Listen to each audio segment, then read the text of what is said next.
हम अपने दैनिक जीवन में कहीं ना कहीं, चाहे वो हमारा परिवार हो, हमारा आस पड़ोस हो, चाहे वो हमारे रिश्तेदार हो, कहीं ना कहीं छोटे बच्चे को हम देखते ही हैं निश्चित रूप से कि बालक कैसे किस तरह से इस दुनिया में जन्म लेता है। चाहे वो उसका शैशवावस्था हो, चाहे वो उसका किशोरावस्था हो, बाल्यावस्था हो, प्रौढ़ावस्था हो, किस तरह से वो इस दुनिया में आता है छोटा सा बच्चा, और कैसे वो बालक बनता है, कैसे वो युवा बनता है, किस तरह से वो प्रौढ़ बनता है। तो वो जो आप या एक छोटे बच्चे को आप ऑब्जर्व करें, या फिर जहां तक हम लोगों को हमारा अपना बचपन याद हो, जब से लेकर के, चाहे वो हम 3 साल के हो, 5 वर्ष के हो, जब से भी आपको अपना बचपन याद हो, तो अपना खुद के बारे में आप लोग अपनी जर्नी, अपनी यात्रा को देखिए कि कैसे छोटा सा बच्चा, एक छोटा सा बालक कैसे एक युवा बनता है, कैसे वो प्रौढ़ बनता है। तो इस ये जो क्रम है कि बालक पैदा होने के साथ साथ किस तरह से शैशवावस्था से युवा, किशोर और प्रौढ़ बनता है, तो इसमें शरीर में बहुत ही तरह से अनेक प्रकार के परिवर्तन देखे जा सकते हैं। चाहे वो उसके आकार में हो, भार में हो, वजन में हो, जिस भी रूप में, चाहे बालक में शारीरिक रूप से हो, मानसिक रूप से हो, चाहे वो संवेगात्मक रूप से हो, बहुत सारे रूप में बालक में बदलाव आते हैं, चेंजेज आते हैं। हम छोटे से बड़े होते हुए देखते हैं, खुद को भी, और जो छोटा बच्चा हमारे आसपास होता है अपने वातावरण में, उसको भी। तो ये जो बदलाव है वो क्या है, चाहे वो शारीरिक रूप से हो, उसके आकार में परिवर्तन हो, उसके भार में परिवर्तन हो, उसके वजन में परिवर्तन हो, उसकी लंबाई चौड़ाई में परिवर्तन हो, या फिर जैसे जैसे वो कुछ अचीवमेंट करता है, चाहे वो जिस भी फील्ड में हो, अपने स्किल के ऊपर, अपने स्किल में वो बहुत आगे निकलता है, जिस भी क्षेत्र से वो जुड़ा हुआ होता है बहुत उसमें सक्सेस मिलती है। तो ये सारी चीजें क्या है, इन सबको मनोवैज्ञानिक, अगर हम मनोवैज्ञानिक भाषा में, मनोविज्ञान के संदर्भ में समझे, तो इसको वृद्धि एवं विकास कहते हैं, यानी कि ग्रोथ एंड डेवलपमेंट। तो क्या है ये वृद्धि और विकास? तो चलिए, hello everyone, welcome to my YouTube channel. I am doctor Manimala. आज हम लोग जो हमारा सीटेट की तैयारी के क्रम में जो सबसे पहला हमारा सीटेट का चैप्टर है सीडीपी में, चाइल्ड डेवलपमेंट एंड पेडागोजी में, वो है बाल विकास। तो बाल विकास के अंतर्गत जो सबसे पहला कंटेंट है वो है ग्रोथ एंड डेवलपमेंट। तो आज हम लोग ग्रोथ एंड डेवलपमेंट यानी वृद्धि और विकास को समझेंगे कि वृद्धि क्या है और विकास क्या है। और एक चीज और आप लोग बहुत ही इंपॉर्टेंट है जिसको ध्यान रखना है कि बहुत से लोग वृद्धि और विकास को समान रूप में समझते हैं। उनको लगता है कि वृद्धि और विकास में कोई अंतर नहीं है, ये एक समानार्थक शब्द है, जबकि ऐसा बिल्कुल भी नहीं है। वृद्धि और विकास में बहुत ही ज्यादा अंतर है। वृद्धि एक अलग चीज है और विकास एक अलग चीज है। तो क्या है ये अलग चीजें? तो इसके लिए इस वीडियो को पूरा लास्ट तक देखिए और समझिए कि वृद्धि क्या है और विकास क्या है। ये आपका जो है, जो हमारा मनोविज्ञान का सैद्धांतिक पक्ष होता है, और जो पेडागोजिकल यानी कि जो आपका शिक्षण शास्त्रीय पक्ष होता है, उसके लिए भी इम्पोर्टेंट है। और आप लोगों को पता है कि जो हमारा सीटेट का एग्जाम होता है, चाहे वो लेवल 1 हो या लेवल 2 हो, उसमें सैद्धांतिक और जो शिक्षण शास्त्रीय आधार यानी कि पेडागोजिकल, जो पेडागोजी से संबंधित जो प्रश्न होते हैं, वो सभी पार्ट्स में 50-50 में बटे हुए हैं। तो इसीलिए इस वीडियो को लास्ट तक देखिए और समझिए।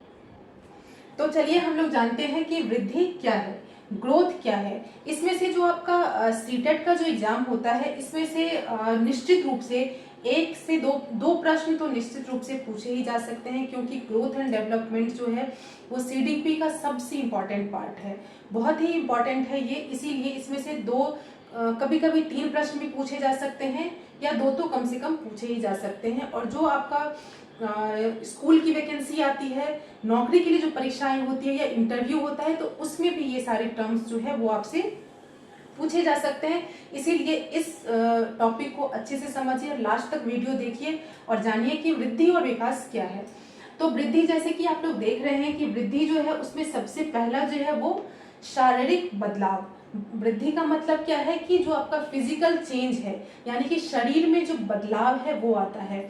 बालक जब माता के गर्भ में आता है तो वो बहुत ही छोटा सा पार्ट होता है जिसको कि पता भी नहीं चलता, और धीरे धीरे गर्भ में भी वो उसका जो आकार है वो बढ़ना प्रारंभ हो जाता है। और जब 9 महीने के बाद वो इस दुनिया में आता है, उसके बाद से यानी कि इस दुनिया में जन्म लेने के बाद से जीवन पर्यंत, जब तक उसका जीवन है इस धरती पे, तब तक उसके शरीर में बहुत सारे चेंजेज आते हैं, बदलाव आती हैं, हाइट में, वेट में, सब चीज़ों में। चाहे आप देख सकते हैं, छोटे बच्चे को ऑब्जर्व कर सकते हैं और कैसे उसमें धीरे धीरे बदलाव आता है, या खुद को भी आप अपने बचपन को देख सकते हैं कि आप में कितना बदलाव आया। जैसे कि हमने एक पौधा का उदाहरण लिया था कि छोटा पौधा कैसे बड़े पेड़ में परिवर्तित हो जाता है, तो आप उसको भी उदाहरण के रूप में ले सकते हैं, समझ सकते हैं। तो वृद्धि का मतलब है, सबसे इम्पोर्टेंट पहला जो हमारा होगा वो है कि शारीरिक बदलाव, यानी कि फिजिकल चेंज आना, शरीर में बदलाव होना। दूसरा है हमारा कि वृद्धि मात्रात्मक होती है। अब मात्रात्मक क्या है? मात्रात्मक से मतलब है क्वांटिटेटिव, यानी कि क्वांटिटी, आप मात्रा बता सकते हैं।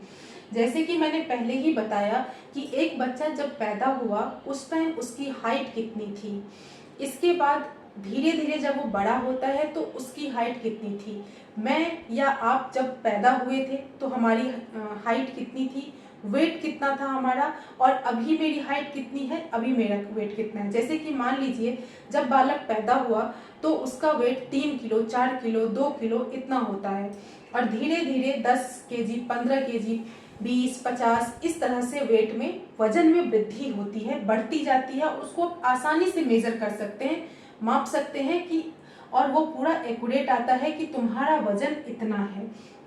तो यानी कि वृद्धि जो है वो मात्रात्मक होती है, यानी कि क्वांटिटेटिव होती है। इसके बाद हमारा अगला है कि वृद्धि जो है वो सतत प्रक्रिया नहीं होती है, यानी कि हमेशा चलने वाली प्रक्रिया नहीं होती है।